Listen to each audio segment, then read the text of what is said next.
जैसा कि आप थंबनेल में देख सकते हैं, आज हमारा टॉपिक है नीट फिजिक्स के लिए काइनेमेटिक्स का part 1 motion in straight line, जो चैप्टर हमारे आता है 11th क्लास में, जो कि हमारे लिए बहुत इंपॉर्टेंट है हमारे बेसिक के पर्पज से। अगर हम बेसिक स्ट्रॉन्ग करना चाहते हैं, किसी भी कंपटीशन के प्रिपेयर कर रहे हैं, चाहे आप नीट के लिए प्रिपेयर कर रहे हो, जेई के लिए प्रिपेयर कर रहे हो और भी किसी अदर कंपटीशन के लिए प्रिपेयर कर रहे हो जो कि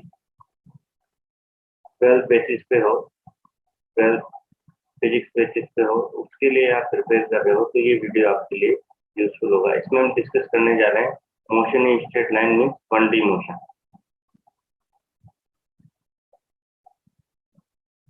first of all, what is the kinematics? Basically kinematics में हम basically in kinematics we include 4 chapters. One is motion in straight line, another is motion under gravity, another one projectile motion, and last one is relative motion. Motion in straight line means any object or any particle is motion of any object or any particle is along a straight line. किसी particle का और किसी object का motion किसी straight line के along हो तो उस मोशन को अपन क्या बोलेंगे? Motion in straight line. इसको हम 1D मोशन भी बोल सकते हैं या फिर रेक्टिलिनियर मोशन के और नाम भी हो सकते हैं। इसको अपन 1D मोशन भी बोल सकते हैं या फिर रेक्टिलिनियर मोशन भी बोल सकते हैं। दोस्तों, मोशन के अलग अलग टाइप्स होते हैं। फर्स्ट ऑफ ऑल हम ये डिस्कस करते हैं कि कोई भी जो पार्टिकल है या ऑब्जेक्ट है इन दिस यूनिवर्स, वो 2 कंडीशन में रह सकता है। One is rest, another is motion. तो कब रेस्ट में कहलाएगा, कब मोशन में कहलाएगा? When object does not change its position with respect to time or with respect to surrounding, then it is said to be in rest, and it changes position, then it is said to be in motion. Now हम जो kinematics में पढ़ने वाले हैं, all these are the types of motion, like rectilinear motion, जो कि हम motion in 1D motion in straight line पढ़ने वाले हैं। इसके बाद motion under gravity, projectile motion, relative motion, when 2 objects are moving together like this one, same direction और in opposite direction. जैसे अलग अलग टाइप के सर्कुलर मोशन भी आता है, रोटेशन मोशन भी आता है। तो देयर में भी so many types of motion आते हैं। तो फर्स्ट ऑफ ऑल लेट्स हम स्टार्ट करते हैं हमारा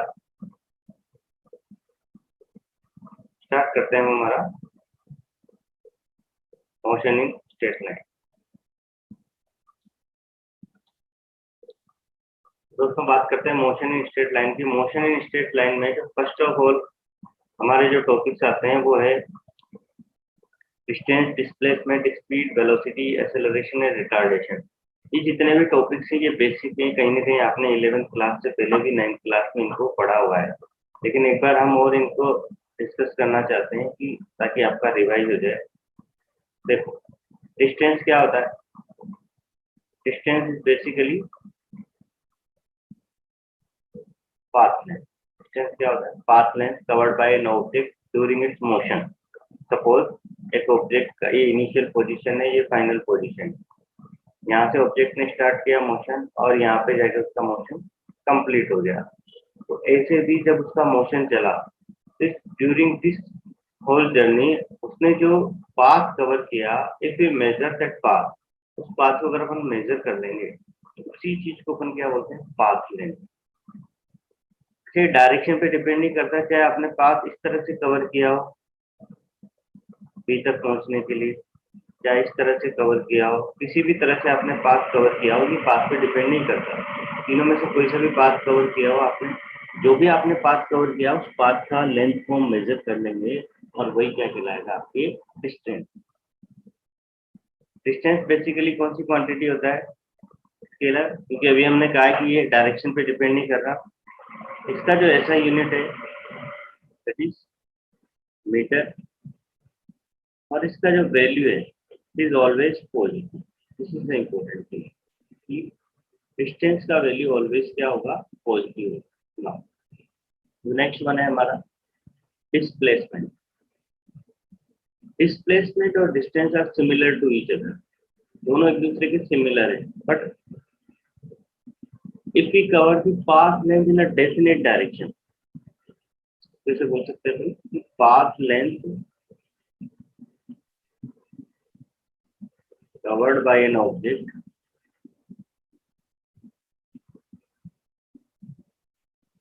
in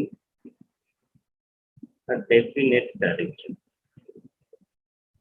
मीन्स हमने पाथ लेंथ के साथ अब डायरेक्शन ऐड कर दिया, तो उसको क्या बोल देंगे अपन, डिस्प्लेसमेंट।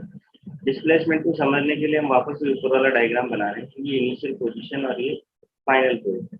डिस्प्लेसमेंट की एक डेफिनेशन तो आप ये दे सकते हो, दूसरी डेफिनेशन डिस्प्लेसमेंट की क्या होती है, it is the shortest distance, is the shortest distance covered by the object between initial position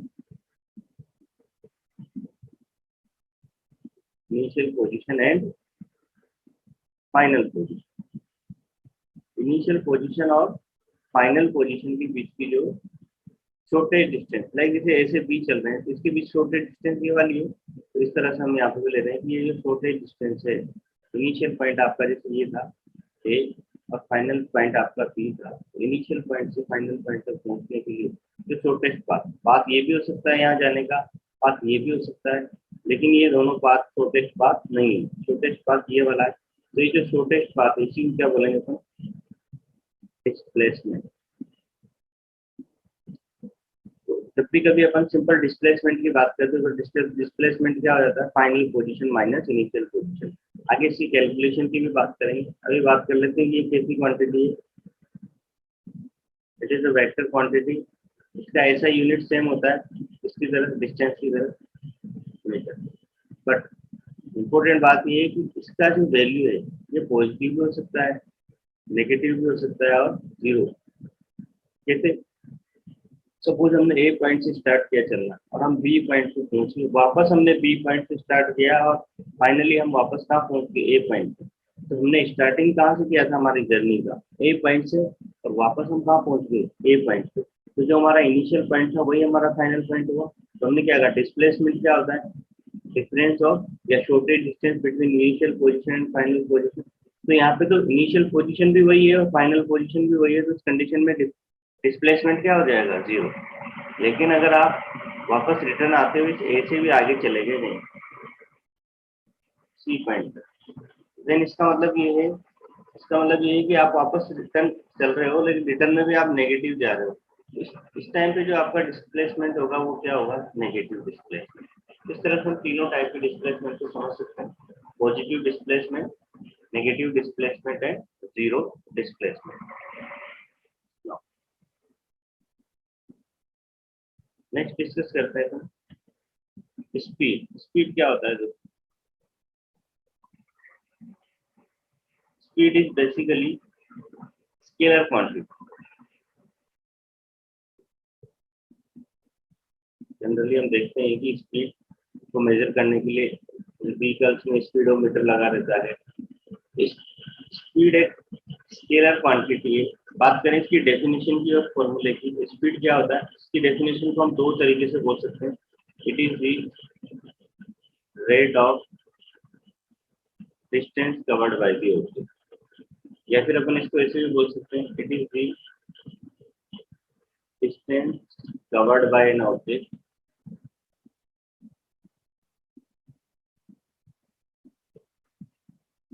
covered by an object in per unit time, ऐसे भी बोल सकते हैं।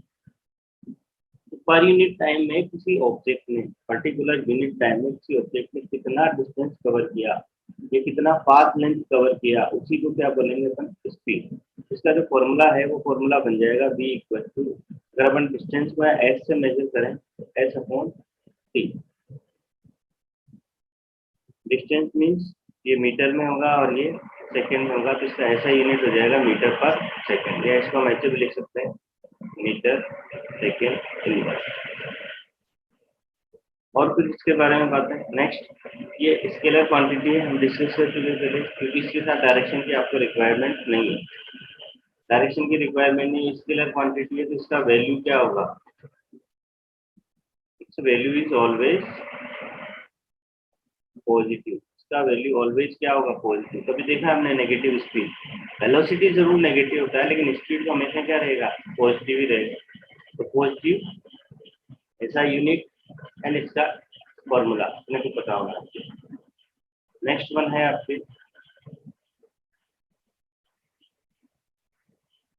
इसी से related velocity. Velocity is same as that of speed, but this difference between them is it is vector quantity। ये vector quantity है, इसको हम v वेक्टर से रिप्रेजेंट करते हैं। जब भी कोई वेक्टर क्वांटिटी जाहिर सी बात है उसके साथ डायरेक्शन होगी, तो इसके साथ इसको हम ऐसे भी बोल सकते हैं कि distance sorry speed covered by the object in a definite direction. किसी ऑब्जेक्ट की स्पीड यदि अगर डेफिनेट डायरेक्शन में है तो उसी को क्या बोल देंगे अपन, velocity. Speed of an object in a definite direction। Direction add कर दिया आपने, या फिर आप इसको ऐसे भी बोल सकते हो कि डायरेक्शन एड हो गया मीन्स ये डिस्प्लेसमेंट बन गया, तो हम ये भी बोल सकते हैं कि displacement covered by an object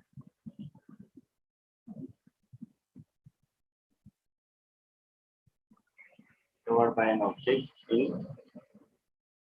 per unit time। पर यूनिट टाइम में कितना डिस्प्लेसमेंट को कवर करता है, उसी को क्या बोल देंगे अपन,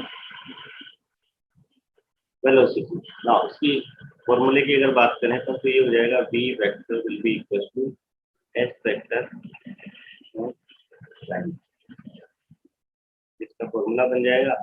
और अगर आप बात करो इसकी ऐसा यूनिट की, तो इसकी ऐसा यूनिट सेम होगी स्पीड के जैसे, इट विल बी मीटर पर सेकेंड। इसका जो वैल्यू है ये पॉजिटिव भी हो सकता है, नेगेटिव भी हो सकता है और जीरो भी हो सकता है। हमें पता है कि जब स्पीड में तो अपने कहा कि स्केलर है तो इसका वैल्यू ऑलवेज पॉजिटिव होगा, लेकिन वेलोसिटी का आपका नेगेटिव में भी हो सकता है, जीरो भी हो सकता है और पॉजिटिव भी हो सकता है। आगे बात करते हैं एक्सेलरेशन। दोस्तों एक्सेलरेशन को हम ए वेक्टर से रिप्रेजेंट करते हैं और ये कैसी quantity is also vector quantity. जब ये वेक्टर क्वांटिटी है तो इसके साथ इसकी क्या होगी, डायरेक्शन होगी, इसके साथ इसकी क्या होगी, डायरेक्शन होगी। ना इसकी डेफिनेशन की बात करें तो इसकी डेफिनेशन क्या आ जाएगी, ये बोल सकते हैं change in velocity. When there is a change in velocity, then there will be acceleration, otherwise no। तो जब भी किसी ऑब्जेक्ट की वेलोसिटी में चेंज होगा तब कितने टाइम में, in per unit time, change in velocity in per unit time, तो क्या बोल देंगे अपन, एक्सेलरेट। कहते हैं ना बॉडी की ऑब्जेक्ट एक्सेलरेट हो रहा है या आपकी कार या बाइक एक्सेलरेट हो रही है। एक्सेलरेट हो रही है मीन्स जैसे पहले आपने उसको स्टार्ट किया तो उसकी वेलोसिटी कम थी या उसकी स्पीड कम थी, धीरे धीरे उसकी स्पीड या वेलोसिटी इंक्रीज हो गई। वेलोसिटी इंक्रीज हो गई मीन्स वेलोसिटी में चेंज हो गया। जैसे ही वेलोसिटी में चेंज हो गया तो उसको क्या बोल देंगे, एक्सेलरेट होगी। और एक्सेलरेटर पे पैर रखते हैं अपन, गाड़ी में एक्सेलरेटर होता है, इसी वजह से ही होता है। तो चेंज इन वेलोसिटी पर यूनिट टाइम। या फिर आप इसकी एक और डेफिनेशन बोल सकते हो, इसको इस तरह से भी बोल सकते हो कि rate of change of velocity. किसी अपॉन में टाइम आ रहा है तो उसको रेट बोल सकते हैं क्योंकि rate of change of velocity. अगर इसके फॉर्मूले की बात करें अपन तो फॉर्मूला ये हो जाएगा a vector is equal to v vector minus u vector time. v and u is वो, सपोज ये इनिशियल पोजीशन है आपके ऑब्जेक्ट का जहां से उसने मोशन स्टार्ट किया, तो उसका इनिशियल वेलोसिटी u है। उसके बाद उसने मोशन करते हुए दूसरे पॉइंट पर पहुंच गया, उस पॉइंट पर उसका वेलोसिटी v है। तो this is your initial velocity, this is final velocity. तो final velocity minus initial velocity तो क्या बोलेंगे अपन, चेंज इन वेलोसिटी। और यहाँ से यहाँ तक पहुंचने में उसको कितना टाइम लगा, ठीक है। तो rate of change of velocity या बोलते हैं कि चेंज इन वेलोसिटी पर यूनिट टाइम। सिंपल अगर अपन मैग्नीट्यूड में इस तरह से देखें बिना वेक्टर के तो ऐसे भी लिख सकते हैं। अगर इसकी अपन यूनिट की बात करें, इसकी ऐसा यूनिट क्या होगी? इसका ऐसा यूनिट होगा आपकी मीटर पर सेकंड स्क्वायर। क्या होगा? मीटर पर सेकंड स्क्वायर। एक्सेलरेशन का वैल्यू क्या क्या हो सकता है? जीरो भी हो सकता है, बिल्कुल हो सकता है, पॉजिटिव भी हो सकता है, बिल्कुल हो सकता है, नेगेटिव भी हो सकता है। एक्सेलरेशन में भी पॉजिटिव, नेगेटिव एंड जीरो। जब ये नेगेटिव एक्सेलरेशन हो जाएगा तो इसको क्या बोल देते हैं अपन? अगर आपको याद हो कि नेगेटिव एक्सेलरेशन को क्या बोलते हैं, तो नेगेटिव एक्सेलरेशन को हम बोल देते हैं रिटार्डेशन। क्या बोल देते हैं? रिटार्डेशन। जब भी हमारी गाड़ी की या बाइक की स्पीड कम हो रही होती है, मतलब उसका वेलोसिटी जब कम हो रहा होता है, तो उस कंडीशन में हमारा फाइनल वेलोसिटी कम हो जाएगा और इनिशियल वेलोसिटी ज़्यादा था। जब फाइनल कम हो जाएगा, इनिशियल ज़्यादा हो जाएगा, तो एक्सेलरेशन का वैल्यू कैसा आ जाएगा? नेगेटिव। तो हम ये बोल लेंगे कि रिटार्डेशन मोशन हो रहा है। कैसा मोशन हो रहा है? रिटार्डेड मोशन हो रहा है। जब भी गाड़ी एक्सेलरेटेड हो रही है मीन्स एक्सेलरेटेड मोशन हो रहा है। लेकिन यहाँ पर एक और मोशन आता है जिसको बोलते हैं अपन यूनिफॉर्म मोशन। यूनिफॉर्म मोशन के बारे में आपको जानकारी होगी। यूनिफॉर्म मोशन किसको बोलते हैं? कि ड्यूरिंग द यूनिफॉर्म मोशन,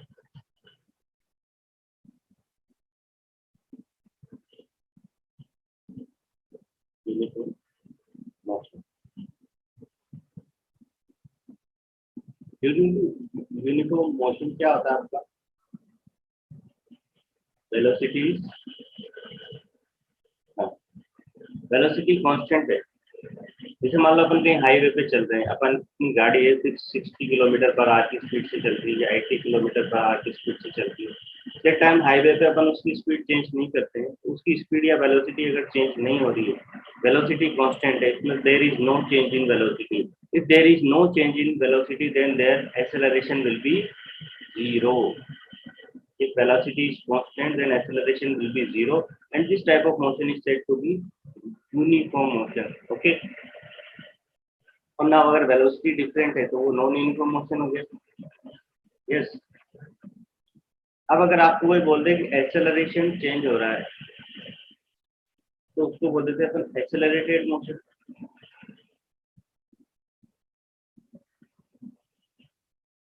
मतलब वेलोसिटी इंक्रीज होती है और वेलोसिटी डिक्रीज हो रही है तो उसको क्या बोल देते हैं अपन? Retarded motion.